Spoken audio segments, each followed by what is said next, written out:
बिस्मिल्लाहिर्रहमानिर्रहीम। अस्सलाम वालेकुम नाजरीन, लाइव डॉक्टर शाहिद मसूद के साथ मैं हूं नाइला अली। नाजरीन, हुकूमती इत्तेहादी जमातों के कायदीन का आज इजलास हुआ, जिसमें अदालती फैसले के बाद की सूरत हाल का जायजा लिया गया, जबकि इलेक्शन कमीशन ने 14 मई को पंजाब में आम इंतखाबात कराने का फैसला किया है। इस समेत दिन भर जो हम मौजूआत रहे उन पर बात करेंगे। हमारे साथ स्टूडियो में मौजूद हैं डॉक्टर शाहिद मसूद। अस्सलाम वालेकुम डॉक्टर साहब। डॉक्टर साहब, हुकूमती इत्तेहादियों का आज इजलास, जिसमें तहफ़्फ़ुज़ात का इजहार किया गया। एक मरतबा फिर जो अदालती फैसला आया था पंजाब और KP में इंतखाबात के हवाले से, जिसके बाद मरीम नवाज साहिबा ने भी कहा कि अदालती जो ये फैसला हमारे खिलाफ आया, इससे पहले भी इस तरह के हमारे खिलाफ फैसले आते रहे हैं।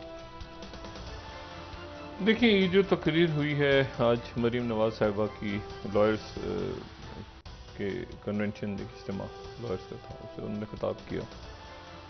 लेकिन मैं इस बात को बिल्कुल पहले भी मैं ये एक अरेंजमेंट कहता था इसको, अब इसको हुकूमत कह लें, इसको एक अरेंजमेंट कह लें, इसको जो भी कहें, इनकी हिकमत अमली क्या है, मैं इसको समझने से कासिर हूं तमाम हवालों से, तमाम मामलात पे।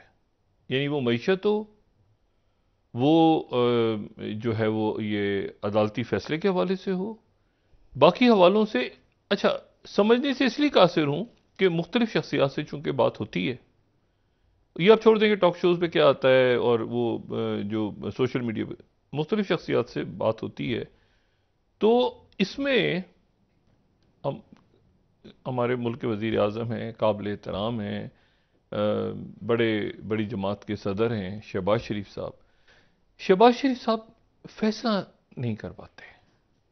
मतलब मैं उनको ये नहीं कहूँगा कि वो कोई वीक लिंक है इसका, ये वीकेस्ट लिंक है इस पूरे सेटअप में, नहीं। वो जिस मनसब पे है ना, वो फैसला नहीं कर पाते। वो मतलब वो गायब हो जाते हैं, ख़ास मौके पे वो खामोशी इख्तियार कर लेते हैं। वो ज़्यादा मतलब है कि बस वो होता है ना कि ज़्यादा उनका कोई मतलब है कि हमें पता है कि जी वज़ीर आज़म को देख लें ना, वज़ीर आज़म जो भी वज़ीर आज़म रहा, उसके वो कहीं ना कहीं तो उसका एक इंट्रैक्शन, उसकी कोई चीज़ आपको सामने आती है ना। ज़फ़र जमाली का भी आपको समझ में आता है।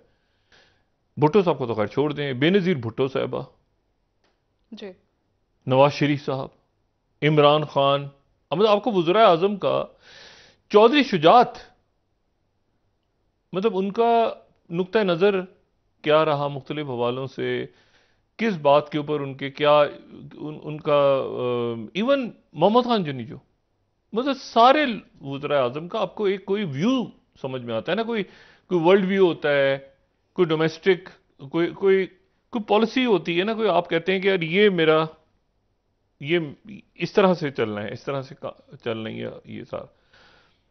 शहबाज शरीफ साहब को मैं समझने से कासिर हूं, और मैं अपनी इस पे अपनी मतलब है कि अपनी कोताही इसको करार दे रहा हूं कि शहबाज शरीफ साहब के जहन में क्या है। मतलब वो इस हुकूमत के और मुल्क की जमात के वो कायद हैं, यानी कायद तो नहीं, सदर हैं। तो वो क्या है उनके जहन में ऐसी बात है कि वो मतलब किस तरह से अब मैं आप ये क्यों बात कह रहा हूं। देखें, बात ये है कि यानी बहुत अजब सा मामला। शाहिद खान अब्बासी को देखा आपने, वो जो वजीर आजम थे या उसके बाद भी, वो मुख्तलिफ मामलात पे वो उनका एक नुक्ता नजर आपके सामने आता है, वो बात करते हैं ना। नवाज शरीफ साहब का जो आप अच्छे हो, अच्छा कहें बुरा कहें, उनका आपको एक समझ आती है कि ये नवाज शरीफ बात। इवन मरीम नवाज आपको समझ में आता है कि मरीम नवाज ही कहे। शहबाज शरीफ साहब को समझ ही नहीं आता कि शहबाज शरीफ साहब आखिर उनका क्या नुक्ता नजर क्या है।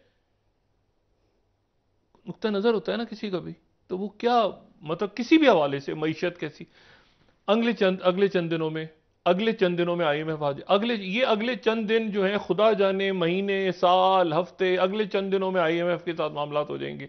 अगले चंद दिन, अगले चंद दिन, अगले चंद दिन, मतलब अच्छा चले अब। लेकिन वही बात है ना कि जिम्मेदार तो वो हैं, इत्तेहादी उनके साथ जितने भी हैं। देखिए ना, वो हमने बोझ उठाया और ये किया और फलां किया और हमारे खिलाफ फैसले आए और ये हुआ। ये तो बकौल मरीम औरंगजेब साहबा बहन है हमारी, वो रो पिट्टो क्या था, वो वाली बातें छोड़ देना। स्ट्रेटेजी क्या है भाई? अब आप सोचें, बेनजीर भुट्टो साहबा होती, हयात होती, और ये सूरत डेवलप हुई। बेनजीर भुट्टो साहब की आपको एक मजबूत पावरफुल स्ट्रेटजी, चाहे उनकी मैं कहता हूं 17 सीटें क्या थी, 97, उनकी 5 सीटें भी होती जी। आप इसी तरह से नवाज शरीफ साहब वजीर आजम होते और ये एक होता है ना कि आप फौरी तौर पे अपने, अब इतने सारे इत्तेहादी हैं, नवाज शरीफ के इतने इत्तेहादी तो नहीं थे, या बेनजीर भुट्टो साहबा के इतने सारे इत्तेहादी थे किसी हुकूमत के, इतने इत्तेहादी तो किसी के भी नहीं थे जितने शहबाज शरीफ साहब के हैं। बिल्कुल सर। और फैसला नहीं हो पा रहा। अच्छा, फैसला क्या हुआ है, नवाज शरीफ साहब ने वहां से एक हुक्म जारी किया है, मतलब नवाज शरीफ साहब अगर इस पार्टी को ओन नवाज शरीफ करते हैं, मुस्लिम लीग नवाज उनका वोट बैंक है ना, जिसको टोटल फारिग कर दिया उनकी एब्सेंस में इस हुकूमत, इस अरेंजमेंट ने। और फिर मरीम नवाज साहब है। अच्छा, ये अब मरीम नवाज साहबा का भी एक नुक्ता नजर आपको समझ में आता है कि वो बात करती हैं, उसमें धमकी तो जो भी हो, अब पसंद करने आप नुक्ता नजर तो है ना। शहबाज शरीफ साहब नुक्ता नजर नहीं है, कोई पॉइंट ऑफ व्यू नहीं है। अच्छा, आप क्या कहते हैं, अच्छा आप क्या, अच्छा ये, अच्छा वो, अच्छा। अब नवाज शरीफ साहब ने वहां से कहा कि रेफरेंस भेजेंगे 3 जजों पे। या तो ये है कि कोई, वो कहते हैं ना कि एक अच्छी स्ट्रेटेजी होती है या कोई बुरी स्ट्रेटेजी है आपकी, एक होता है कि स्ट्रेटेजी ही नहीं है कोई। अच्छा, अब उन्होंने कहा रेफरेंस भेजेंगे, रेफरेंस कब भेजेंगे और क्यों भेजेंगे, ये बहस छिड़ी हुई है। भाई 3 जज साहबान के खिलाफ रेफरेंस भेजने का कोई उनके खिलाफ कोई मिसकंडक्ट होगी, कोई उनके ऊपर इल्जाम कुछ होगा ना, रेफरेंस किस बेस पे भेजेंगे आप, मतलब कोई बेसिस। वो सारा दिन मैंने इस हुकूमती इत्तेहाद के लोगों से, सीनियर लोगों से, 2 जमातों के कायदीन से भी बात हो गई इत्तेफाक से 24 घंटों में। अब इशू ये है कि आप रेफरेंस भेजेंगे तो उसकी ग्राउंड्स क्या होंगी, मतलब आप क्या कहेंगे कि उमर अता बंदयाल साहब के खिलाफ हम रेफरेंस भेज रहे हैं, मिसकंडक्ट या क्या, इजाजुल हसन साहब के खिलाफ भेज रहे हैं क्या।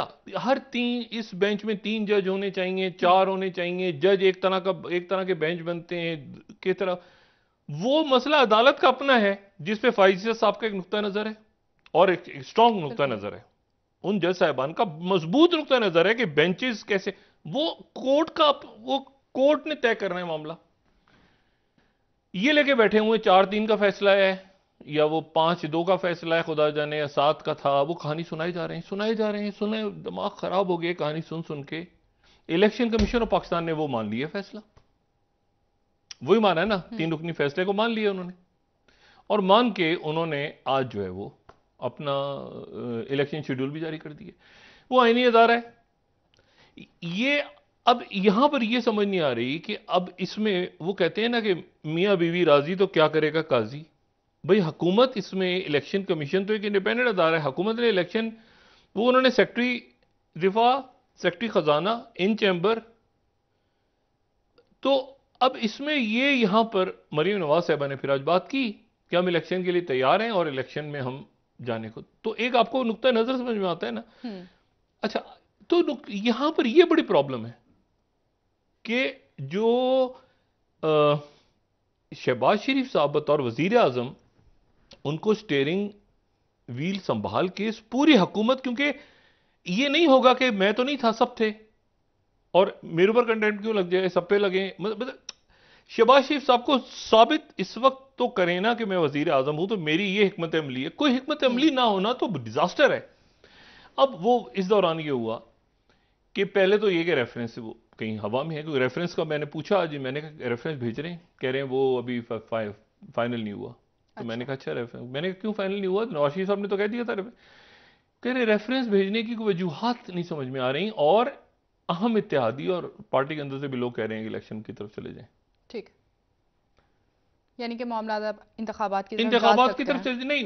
बात यह है कि ये फिर देखें, उस दिन मैंने कहा था बाइकआउट का फैसला गलत, फिर ये रेफरेंसेस की बात हुई, राना सनोल्ला से कहा हम सोच रहे हैं रेफरेंसेस, रेफरेंस सोचने का टाइम होता है। और सामने से एक जंग हो रही है, मैदानी जंग में आप खड़े हैं और गोलियां चल रही हैं सामने से, अब कह रहे हैं मैं सोच रहा हूं कि यार ये गोलियों का जवाब दूं या ना दूं।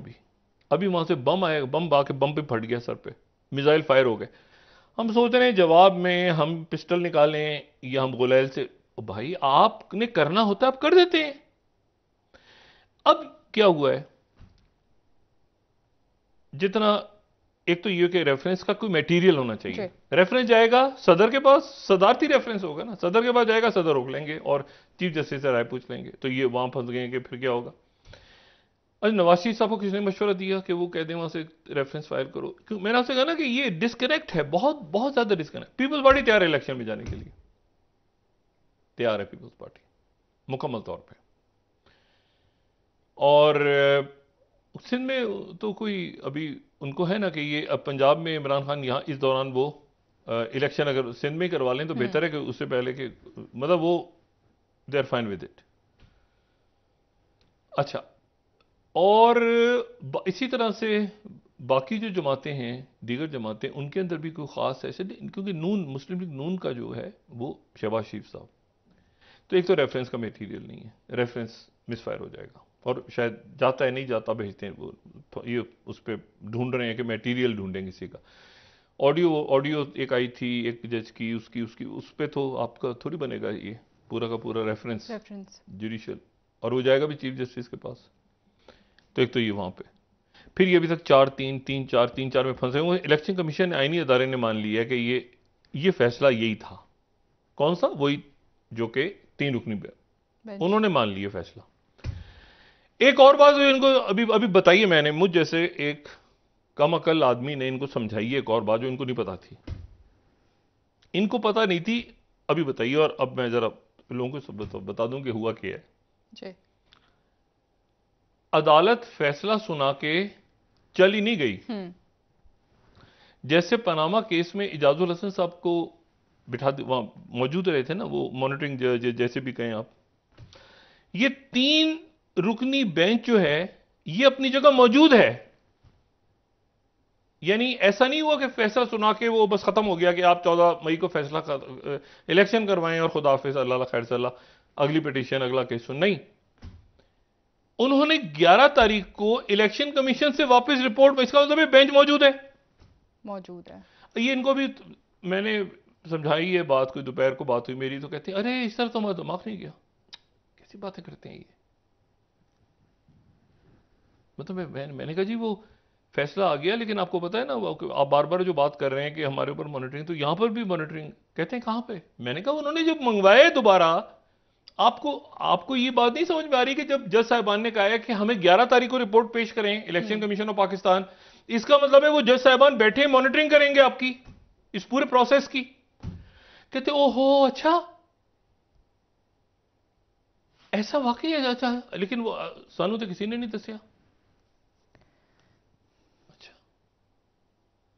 ठीक, मसला ये है कि कोई, मैंने कहा जी वो आप उसकी स्ट्रेटेजी जरा तैयार करें कि वो वहां से इलेक्शन कमीशन ने जब कह दिया हम तैयार हैं, तो इसका मतलब इलेक्शन कमिशन की कोई कोऑर्डिनेशन हो गई है सिक्योरिटी इदारों के साथ और फाइनेंस के साथ, तभी तो उन्होंने ऐलान किया हम तैयार हैं। और साथ ही ट्रेनिंग शुरू कर दी है उन्होंने हमले की और बाकी सारी। और मैं आज वो रात को इमरान खान आएंगे, वो तकरीर में अपनी जो भी तकरीर होगी वो टोटल इनको धबरदूस करेंगे। इनके पास कोई स्ट्रेटेजी नहीं है और इसमें इनको ये बात पहले बाइकआउट नहीं करना चाहिए था। जो तकरीरें पार्लियामेंट में कर रहे हैं, ये जलसों में कर रहे हैं, ये तकरीरें वहां पर जाके करते सुप्रीम कोर्ट के अंदर, तो बाइकआउट का ऐलान कर दिया। फिर उसके बाद इरफान कादिर साहब हमारे, आप देखें कि हमारा जो हमारी जो जुडिशरी हालिया जुडिशरी, आप उनसे एग्री करें या डिसएग्री करें, होता है ना, मुख्तलिफ वकला की अपनी राय होती है, लेकिन एक बड़ा नाम है इरफान कादिर साहब का दावर, और वो बड़े दबंग अंदाज में बात भी करते हैं, ठीक है, अपना मौका भी पेश करते हैं। उन्होंने कहा कि मैं इलेक्शन कमीशन का अगर वकील होता तो मैं ये बात करता। अब इलेक्शन कमीशन जो है वो भी कहीं उन्होंने भी मान लिया, आर्गुमेंट ही नहीं हुई। ये इरफान कादिर साहब दोबारा, आपको पता है ना, मामले खुसूसी के तौर पे वो इस्तीफा देके वो इलेक्शन कमीशन के वकील बने थे, वो उधर जबरदस्त हो गया मामला, अब फिर वो वापस मामले खुसूसी बन गए। लेकिन अगर वो इलेक्शन कमीशन वो किसी अंदाज में इसको आगे लेके चलते ये डर गए और गायब हो गए, और बस इन्होंने कहा कि बस अब जो है ना जो मतलब है कि वो ये वही बात जो नवाज शरीफ साहब पहले कहते थे कि वो जो राय थी ना कि इलेक्शंस की तरफ चले जाओ, हुकूमत में मत आओ। इनको पता नहीं वो, वैसे आपको पता है ना गाने वाने सुनने का भी शौक है, तो मैं उस ज़माने में ये गाने सुन रहे थे, जो बचा था वो लुटाने के लिए आए। मैंने कहा नहीं, हुकूमत में आएंगे हम, उसके बाद अब यानी कि अब हुकूमत के पास कोई हिकमत अमली नजर नहीं आ रही डॉक्टर साहब अच्छी या बुरी दोनों नहीं है। दोनों नहीं है। नहीं देखिए, रेफरेंस भेजने के लिए आपको, अच्छा जब मैं मेरे जैसा आदमी इनको ये बताया कि वो आपके ऊपर मॉनिटरिंग हो, यानी मॉनिटरिंग कहें या जो भी कहें, वो 3 जज बैठे हैं, तभी तो उन्होंने मंगवाया आपसे कि जी 11 तारीख को इलेक्शन कमीशन पेश करे, ये हमारे पास रिपोर्ट लाएं 11, वो इसका मतलब बैठे हैं, वो बेंच मौजूद है अपनी जगह 3 रुकनी। तो कहते अच्छा, मैंने कहा रेफरेंस, वो मियां साहब ने कहा है, मैंने कहा आज क्या होता रहा सारा दिन, क्या कोई आपको मतलब कुछ मिल नहीं, मतलब किस बात पे रेफरेंस, देखें ना 3 जज साहिबान का बेंच बन रहा है, या 4 का बन रहा है, 5 का बन रहा है, 5 जज साहब शामिल नहीं हो रहे मुख्तलिफ बेंच में, ये हम भी नोट करें, पूरी दुनिया देख रही है और हमें पता है, और वाज़ेह तौर पर बड़ी बदकिस्मती है, बड़ी बदकिस्मती है, और कि ये जजों जज साहिबान में तकसीम है। और अल्लाह से दुआ है, रमजान का महीना हम तो दुआ कर सकते हैं कि ये तकसीम अदारों के अंदर खत्म हो, मुल्क के अदारों में तकसीम खत्म हो। सुप्रीम कोर्ट ऑफ पाकिस्तान में तो मतलब अल्लाह से दुआ है कि ये छोटी मोटी रंजिशें, कोई किसी से गलती हो गई, कोई किसी ने बात ज्यादा कर ली, कोई ऐसा कोई आईनी कानूनी मसला भी, जाती अनाओं का मसला है, इन अनाओं को खुदा का वास्ता दफन करें और गले मिलें सब, ताकि ये अदालतों में के हवाले से, पहले भी जब फायजी साहब का मामला चल रहा था, मैं कम से कम बहुत तकलीफ में था, जब उनकी अहलिया आती थी, जब वो खुद बड़े तकलीफ दे दिन थे, और हम इस प्रोग्राम में कहते भी रहे हैं बात। और मैं जाती तौर पे आज ये बात बता रहा हूं कि मैं फायजी साहब की उस जमाने में जो बात करता रहा हूं, फायजी साहब के साथ ज्यादती हो रही, वो एक्सट्रीम अंडर प्रेशर्स करता रहा हूं, ठीक है, किसकी तरफ से था उसको छोड़ दें, लेकिन मैं सिर्फ ये कह रहा हूं कि ये तकसीम खत्म होनी चाहिए, ठीक है। ये तो हुकूमत, अब रात को वो जश्न होना है लिबर्टी पे, इमरान खान साहब आज खिताब करेंगे, मतलब उनकी बहजा बहजा हो गई। अच्छा, दूसरा फैसला वो आ गया आज कि उस इस्लामाबाद हाई कोर्ट ने कहा है कि ये, आपको पता है वो उसके अंदर जो हुआ है, वो आरिफ नकवी वाला जो केस था, फॉरेन फंडिंग वाला, और फॉरेन फंडिंग वाले केस में वो अदालत की तरफ से कहा गया कि फॉरेन फंडिंग के इल्जाम का इमरान खान से ताल्लुक ही नहीं। इस्लामाबाद हाई कोर्ट, ये मैं पढ़ के सुना रहा हूं आपको, वो कहते हैं कि इस्लामाबाद की तफसीली जमानत मनसूखी की दरख्वास्त खारिज होने का तफसीली फैसला किया है कि एक भी सबूत, फैसला तफसीली फैसला, एक भी सबूत नजर नहीं आ रहा कि आरिफ नकवी की भेजी हुई रकम जुर्म की रकम थी। अदालत ने कहा तफसीली फैसले में कि एफआईआर में लगाए गए इल्जाम का इमरान खान या तारिक शफी से ताल्लुक ही नहीं, इमरान खान ने तो किसी भी एक बैंक दस्तावेज में दस्तखत नहीं किए। मजीद क्या कह रहे हैं वो, एफआईआर के मुताबिक आरिफ नकवी ने कोई गलत बयान हल्फी दिया, ना बैंक हुकाम ने ट्रांजैक्शन रिपोर्ट नहीं की, बैंक हुकाम से मुतल्लिक इख्तियार स्टेट बैंक है जिसकी जानिब से कोई कार्रवाई नहीं की गई। स्टेट बैंक ने ना इंक्वायरी की, ना पीटीआई को वसूल किसी ट्रांजैक्शन को गैर कानूनी डिक्लेयर किया। एक इल्जाम पीटीआई अकाउंट को नया पाकिस्तान अकाउंट में तब्दील करने का है, जो कोई जुर्म नहीं। सही, ये तो काफी अहम रिमार्क हाँ, है, ये नहीं अच्छा, और उसमें तो अब मसला ये है कि अब ये फैसला उनकी तरफ से आ गया। अच्छा, और अदालत ने कहा कि बैंकिंग कोर्ट ने दुरुस्त कहा है कि इस केस में तमाम शवाहिद दस्तावेजी हैं, गिरफ्तारी की जरूरत नहीं, एफआईए की जमानत मनसूखी की दरख्वास्तें खारिज की जाती हैं। अच्छा जी, तो ये उनकी तरफ से अभी तक ये फैसला है, ये कोई हतमी फैसला नहीं है, लेकिन ये बहरहाल रिमार्क जो ये गए थे ना कि जमानत उनकी खत्म कर दी जाए, उस पर ये फैसला आ गया। अच्छी शरीफ शहीद के हवाले से भी अदालत ने कहा है कि जुडिशियल कमीशन बन सकता है, क्योंकि जेआईटी जो है वो सुस्त जा रही है, सही काम नहीं कर रही, या उसको तेज काम करना चाहिए। 3 हफ्ते उन्होंने गालिबन और दिए हैं, उसके बाद वो जुडिशियल कमीशन की तरफ शायद अदालतें चली जाएं, जो कि एक उनकी तरफ से शौकत सिद्दीकी, जस्टिस शौकत सिद्दीकी साहब, उनको रिटायर कहते हुए भी अजीब सा लगता है, क्योंकि जिन हालात में वो गए थे वो हालात भी बड़े ही अफसोसनाक थे, लेकिन बहरहाल वो अरशद शरीफ साहब की वकालत कर रहे हैं। अच्छा, अब इशू ये सारा, लेकिन हिकमत वही बात है, हुकूमत ये कहां पे है, सब तैयारी पकड़े। देखें, पीपल्स पार्टी का वोट बैंक अपनी जगह मौजूद है, एएनपी का वोट बैंक कम ज्यादा जैसे तैसे वो मौजूद है अपनी जगह, एमकेएम का वोट बैंक मौजूद है। सुने, मौलाना साहब के मदारिस वोट बैंक उनका कहां जाएगा? आप मौलाना साहब को छोड़ के कोई जो है वो कोई जो मौलाना साहब का वोट बैंक, मौलाना साहब का वोट बैंक। मसला ये है कि जो मुस्लिम लीग नून का जो बिलावल भुट्टो जरदारी साहब फरमा रहे हैं कि तख्त लाहौर की लड़ाई है, तो वो तख्त लाहौर की लड़ाई में वो इनको भी तो टॉन्ट कर रहे हैं ना। लड़ाई अगर हो रही है तो वो इमरान खान पर मुकाबला नून लीग हो रही है ना। तो अब आप नोट करें ना कि बिलावल जब ये तख्त लाहौर की लड़ाई वाली बात छेड़ रहे हैं तो किन पहलवानों में लड़ाई हो रही है? ये WWF किसके दरमियान? वो रिलैक्स है।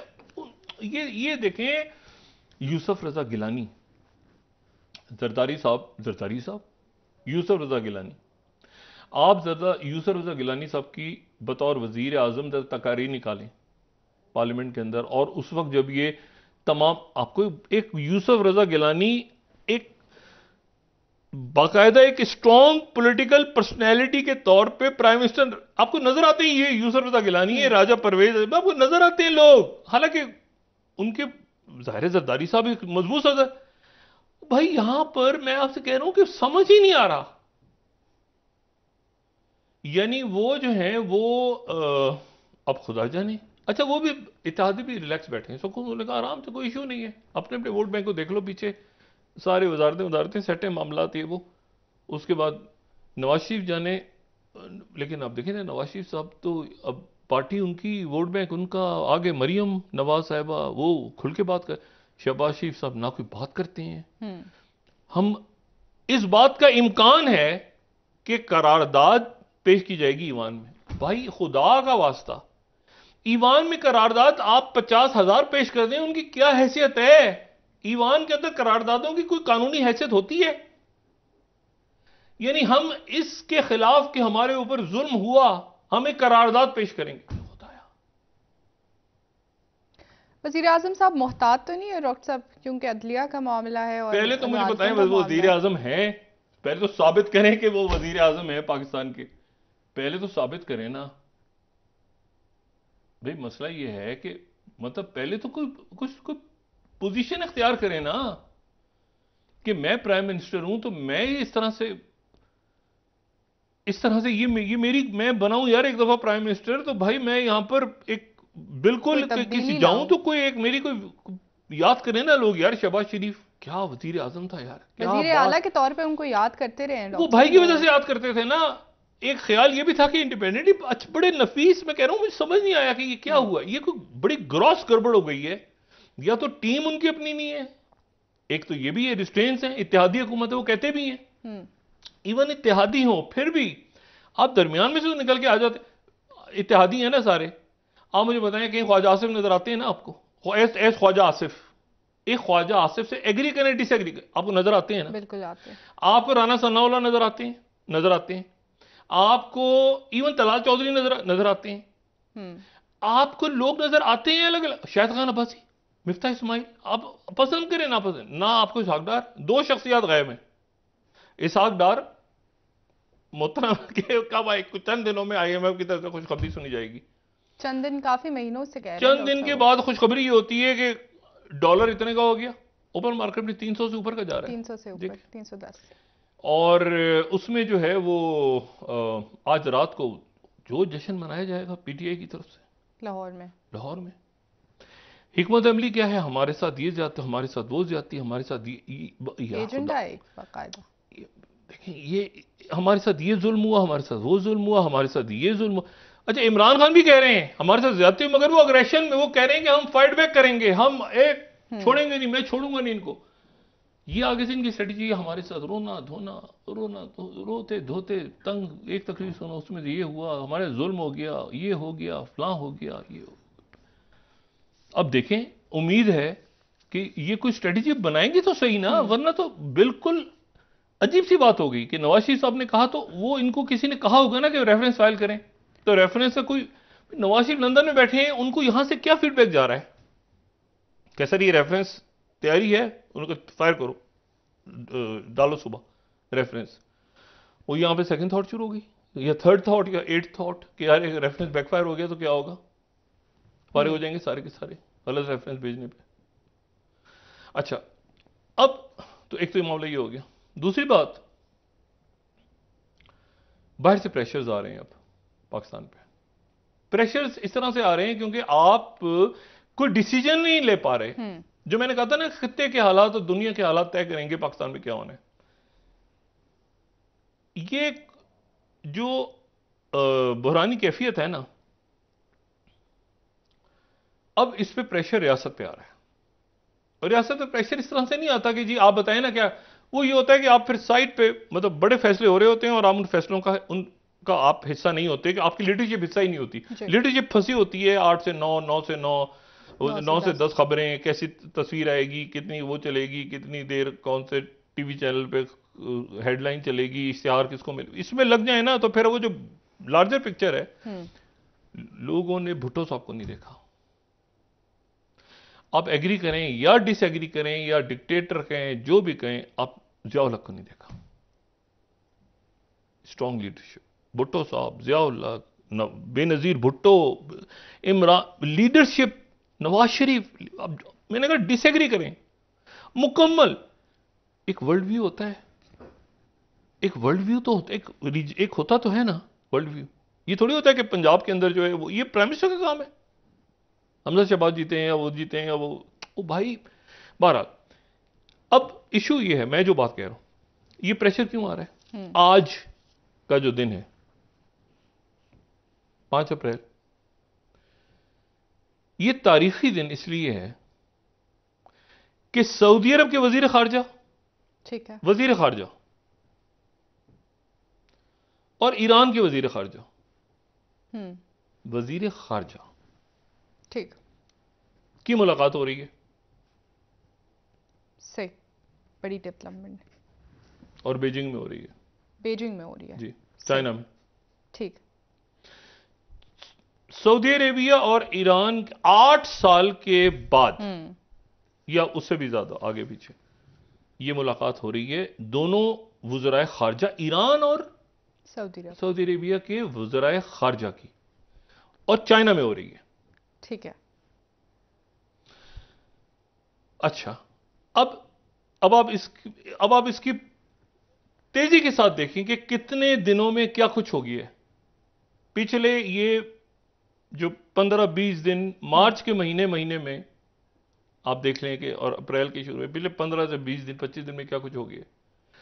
शी जिनपिंग ने सऊदी अरेबिया और ईरान के दरमियान एक, वो पहले जो मुलाकात थी वो जरा मिनिस्टर वो लेवल कम था, अब वो जरा खारजा हैं। ठीक है, फैसल मीर फरहान और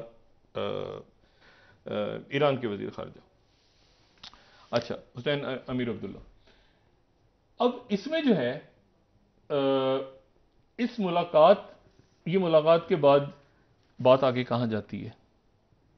बात यहां जाती है कि शाह सुलेमान बिन अब्दुल अजीज सऊदी अरेबिया के फरमा रवा खादिमुल हरमैन शरीफ हैं।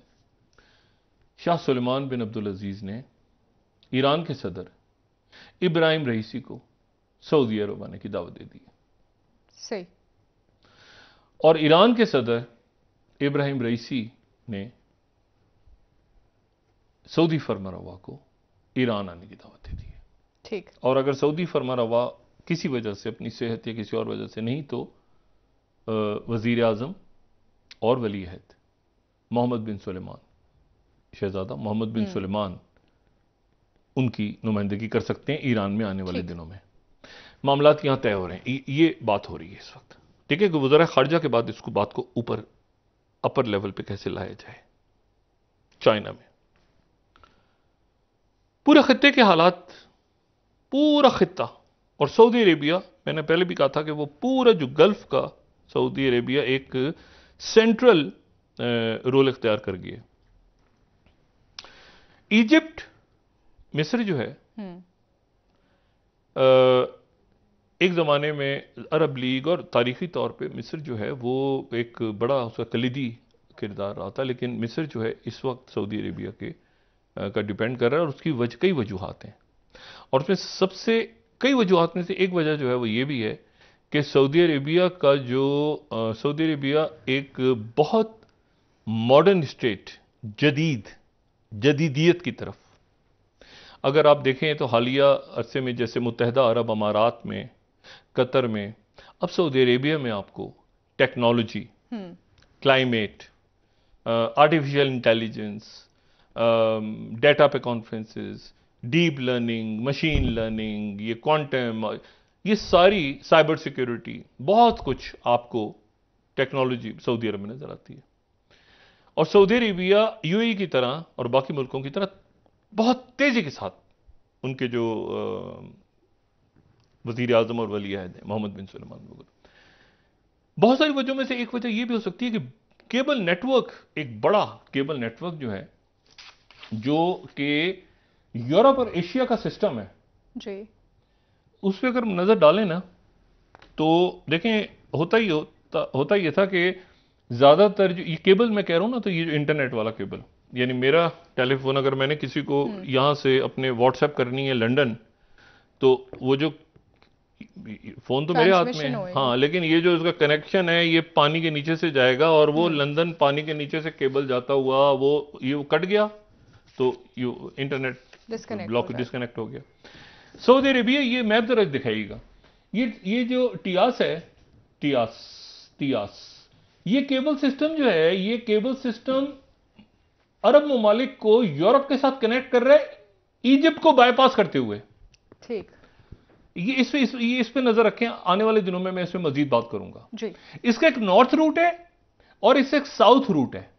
जो साउथ रूट है इसका, वो पानी से जा रहा है, लेकिन ये नहर सुइज आ रही है बीच में, ये बहर अहमर और नहर सुइज, ये मिस्र को बाईपास कर रहा है, और ये लैंड केबल है। लैंड केबल बहुत महफूज होता है वाटर केबल से। ये लैंड केबल बिछ रहा है सऊदी अरेबिया, यूएई, ये दरमियान में आप देखें गुजरते ये सारा का सारा, और ये यूरोप से कनेक्ट हो रहा है। ठीक है। और ये फिर दरमियान में फिर ये अपने यानी एक कनेक्टिविटी इजिप्ट को भी है, फिर इनको भी है, इनको भी, लेकिन मुकम्मल इजिप्ट के ऊपर, क्योंकि ये था कि आपको पता है ना वो जो जहाज फंस गया था स्विस कैनाल में, बिल्कुल सर, तो सारी वो सप्लाई चेन रुके। तो ये उसमें जो केबल सिस्टम जो जिसको बेसिकली सऊदी अरेबिया और दूसरे ममालिक इसको फाइनेंस कर रहे हैं, यूरोप भी इसमें है, इसमें बड़ा इंपॉर्टेंट रोल प्ले कर रहा है कि ये जो पूरी नेटवर्किंग है यहां पे, अब ये 5G 6G जैसे भी अपग्रेड होगी पूरी, और ये यूरोप के साथ कनेक्ट होगा। इसमें चाइना भी है। ठीक, इसमें चाइना भी है। अच्छा, तो एक तो चाइना है, और वो चाइना जो कि इस वक्त ईरान और सुलह करवा रहा है, ईरान की और सऊदी अरब। ठीक है, ये मैंने कल भी बात की थी, मैं दोबारा ये कह रहा हूं कि डी डॉलराइजेशन पे फिर बात करेंगे डिटेल में, लेकिन मैं आपसे कह रहा हूं कि पाकिस्तान पे बताओ, अब पाकिस्तान में अब क्या हम 5G को मिस कर गए हैं, या 5G हमने फौरी तौर पे कोई इस्तेहकाम लाके देखें, माशी इस्तेहकाम नहीं आ रहा, रुके हुए हैं। अगले चंद दिनों में खुशखबरी सुनेंगे। चंद दिन लोग अब कहते हैं यार एक मिनट बैठ जाओ, लोग मर गए ये सुन के, कारोबार बंद हो गए हैं, नौकरियां चली गई हैं, रमजान गुजर गया, चंद दिनों में होने अभी हो गया, कल हो गया, अभी बात अभी हो गया, बस हो गया, पैसे आ गए पैसे के आगे कर्जा आ गया, वो कर्जे के बाद सुने शराइत ही नहीं पूरे होके दे रही उनकी। कभी वो कहते खत लिखो, कभी वो कहते अपने खत में स्पेलिंग गलत लिखे। ये एक होता है ना कि आप बात तो करें उनसे, खत क्या लिख रहे हैं, और खत भी ऐसे कि यूर मोस्ट ओबीडियंट, वो बचपन में वो स्कूलों में हमें बताते थे खत को आखिर में ना एप्लीकेशन लिखते थे ना, तो एक होता था ना यूर सिंसियरली, मतलब यूर मोस्ट ओबीडियंट सर्वेंट, या ऐसे करके ना, मतलब ऐसी करके पता नहीं किस तरह बात कर रहे हैं। उनसे खुल के बात करें, पब्लिक को एतमाद में लें। वो कह रहे हैं अपने खर्चे कम करो, हर चीज करनी है आपने, हमारी नाक रगड़वा, किसकी नाक, पब्लिक की नाक रगड़ी गई है भैया, एक मिनट, कौन से खर्चे कम हुए हैं, कौन सी काबीना। बात सारी ये है कि इसमें यहां पर एक तो सियासी तलखीश मुझे ऐसा लग रहा है कि कम हो गई थोड़ी सी, इलेक्शन की तारीख का ऐलान होने के 2-3 दिन से थोड़ा सा इलेक्शन की तरफ जाएं, तैयारी करें, सर, break का बैठना वक्त है, होगा, डॉक्टर साहब। बैठना होगा। सर, खान साहब शहबाज तो शरीफ तैयार खान हैं, साहब कह रहे हैं कि मैं किसी तरह वो कहने को कभी छोड़ देना, वो कहते हैं हम तैयार हैं तो वो निकल negotiate जाते करने हैं, वो को कहते हैं हम तैयार तैयार हैं तो वो देते निकल जाते हैं। इनको बैठ सर, के सर, एक break रूल्स लेते ऑफ द गेम, वो जो बात करते हैं ना, शायद खाना बस गलत नहीं बात करते, वो बात उनका जुमला बड़ा अच्छा है कि रूल्स ऑफ गेम सेट करें, बैठें। अगर ऊपर के कायदीन नहीं तो नीचे की जो अपने, और बड़े नीचे की क्या, वो बड़े जबरदस्त लोग हैं, उधर से आप या सादिक साहब को और साद रफीक साहब को या किसी और शख्सियत को उधर से इन्वॉल्व करें, परवेज खटक साहब को, शाह महमूद साहब को, किसी असद उमर साहब को, किसी को फौज और किसी को वहां से आप लेकर ये स्टार्ट करें डायलॉग, ताकि मुल्क इस हिजानी कैफियत से निकले और लोगों को दिमाग क्लियर हो कम से कम कि भाई हम ये बतौर रियासत कहां जा रहे हैं और दुनिया से हमने कैसे डील कर रहे हैं। ठीक है डॉक्टर साहब, एक ब्रेक का वक्त हुआ है, वापस ब्लॉक्स बन रहे हैं, मुलाकातें हो रही हैं, फैसले हो रहे हैं। जी ठीक है नाजरीन, यहाँ पर एक ब्रेक हमारे साथ रही है।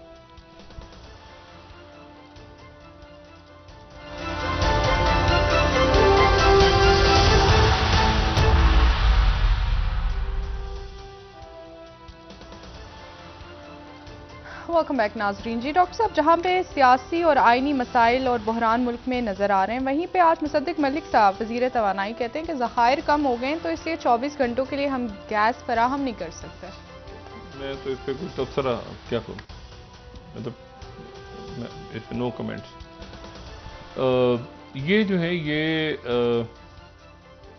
मतलब तो फिर क्या करना है, मतलब ये हल है इसका कि ज़खायर चूंकि कम हो गए हैं इसलिए हम गैस नहीं दे सकते, ये तो मतलब फिर क्या करें लोग जी।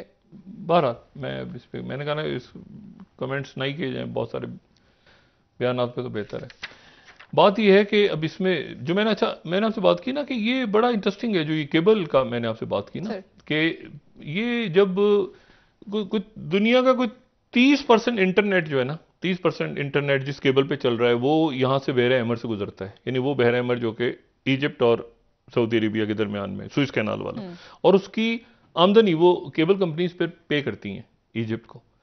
ये लैंड वाला जो है ना, इससे कोई खास फर्क नहीं पड़ेगा इजिप्ट पे, लेकिन एक मुतबादिल केबल कंपनी जो वर्ल्ड वाइड केबल है, गूगल जैसे अपना एक बना रहा है वहां पे पूरे ये नेटवर्क बिछा रहा है, बाकी कंपनी उनको मुतबादिल ये पूरा जो ड्राइंग बोर्ड है केबल सिस्टम का, मिडिल ईस्ट और यूरोप और ये सारा, और फिर उसके बाद साउथ एशिया, ये ज़मीनी, ये इजिप्ट चूंकि दरमियान में समंदर आता है, तो कंपनी का कहना यह था कि तुम पे करते हैं, फिर यहाँ पे ये स्विस कैनाल पे रश होता है, डैमेज जहाज आते हैं, ये होते हैं, तो ये एक पैरेलल सिस्टम बन रहा है जिसमें इजिप्ट की यकीनन नजरें हैं कि हमारे बाईपास, अगर हम बाईपास होते हैं तो फिर उनकी बड़ी आमदनी उन केबल कंपनी से आती है।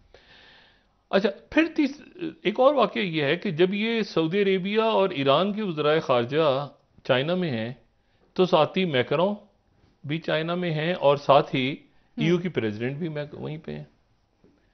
और मैक्रों जो हैं उनकी उन्होंने एक तो यूक्रेन की जंग ख़त्म करवाने के, जंग और ख़त्म करवा सकता है यूक्रेन की, जिसका सबसे ज़्यादा बोझ यूरोप पे पड़ रहा है, तो वो सिर्फ शी जिनपिंग है, बाइडेन तो नहीं करवा सकते, बाइडेन तो एक पार्टी है। तो यूरोप जो है वो यानी अब चाइना की थी, चाइना उस वक्त तक गालिबन इस जंग के अंदर इस जंग को जारी रखेगा जब तक यूरोप के अक्सर ममालिक टूवर्ड्स चाइना नहीं आ जाते, जो बज़ाहिर लगता है, मतलब हम इस तरफ वो मतलब वो चाहेगा कि वो जरा नेटो वेटो जरा प्रो चाइना ज्यादा आए, ठीक है, जरा हुआवे को ज्यादा वहां पे आने दें, चाइनीज कंपनीज को आने दें। ऑलरेडी यूरोप जो है वो डिवाइडेड है कि कहां तक हमने जाना है, कहां तक नहीं जाना। तो वो मतलब इस जंग का कोई शी जिनपिंग का तो नुकसान नहीं हो रहा ना बज़ाहिर माशी तौर पे कोई प्यूटिन को हो रहा है, लेकिन यूरोप सफर कर रहा है गैस के हवाले से, महंगाई के और हवालों से। तो इस जंग में यकीनन वो अगर कोई रोल पीस प्लान आगे करते हैं, और जो करना, ये जंग तो खत्म होनी है, तो उसमें एक शी जिनपिंग ही है जिन्होंने ईरान सऊदी अरब को बिठवा दिया। अच्छा, फिर आप ये देखें कि ये एक अजीब सी और बात हुई है, ये जो क्वाड तो नहीं, लेकिन जो क्वाड को ही लें, क्वाड का एक अहम तरीन जो रुकन है, जो मेंबर है क्वाड का, या उस क्वाड से पहले भी जो अमेरिका का सबसे स्ट्रांग एलाई अगर कोई है पैसिफिक में, तो वो जापान है जी। और जापान से ज्यादा चाइना को कोई नहीं जानता, ये बात मैं पहले भी कह चुका हूं, जापान की तारीख रही ना। अब जरा ये जो 16वीं खबर मैं कोट कर रहा हूं वॉल स्ट्रीट जर्नल को, Japan breaks with US allies and buy Russian oil there price above cap. वो जो कैप लगाया था यूरोप पे, हाँ।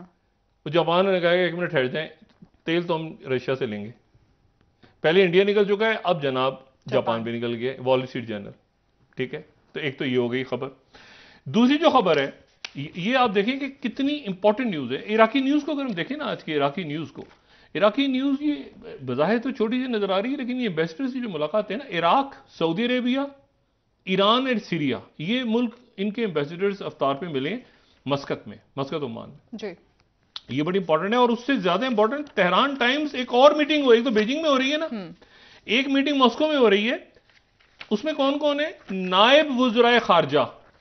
अच्छा। उसमें सरजाई लेवरोव ने खिताब किया है, नायब वुज़राए खारजा। तैयारी हो रही है वुज़राए खारजा कौन कौन से? तेहरान टाइम्स के मुताबिक ईरान, रशिया, टर्की। अब आप देखें इसमें टर्की और सीरिया।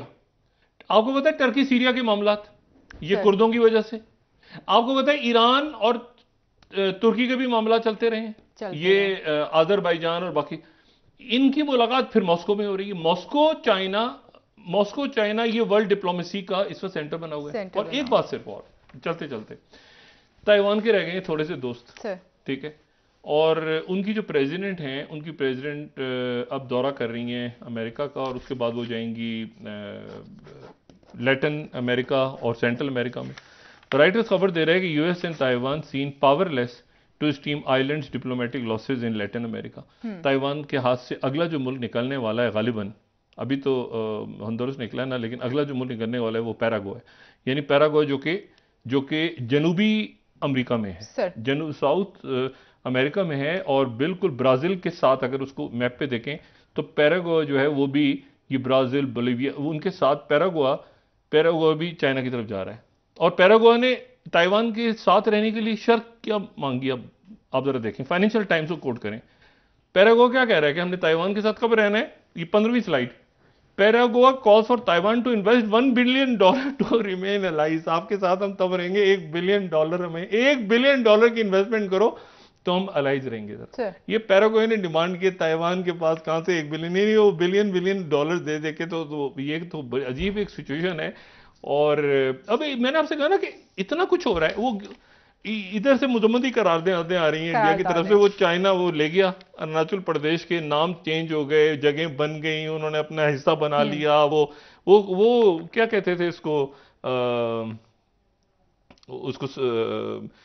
थोड़े थोड़े हिस्से जो स्लाइसिंग, नहीं सेवन सिस्टर नहीं, वो सेमी स्लाइसिंग ऐसे करके लफ्ज कहते थे, वो मेरे ख्याल से पूरे का पूरा हिस्से के हिस्से जो है ना, वो जा रहे हैं। सर, और इसके ऊपर कोई पॉलिसी उनकी भी समझ में नहीं आ रही, क्लैरिटी नहीं है फॉरेन पॉलिसी भारत की भी। बहुत शुक्रिया डॉक्टर साहब। नाज़रीन, प्रोग्राम का वक्त खत्म हुआ, कल इंशाल्लाह क्लैरिटी नहीं, वो फंस गए, वो तो बहुत ही अजीब फंसे हुए ना। बहुत शुक्रिया डॉक्टर साहब। नाज़रीन, कल इंशाल्लाह दोबारा आपसे मुलाकात होगी, मुझे इजाजत दीजिए, अल्लाह हाफ़िज़। अपने दोस्तों, रिश्तेदारों, मुर्दों, नवाह लोगों का सब ख्याल रखिएगा, अल्लाह हाफ़िज़।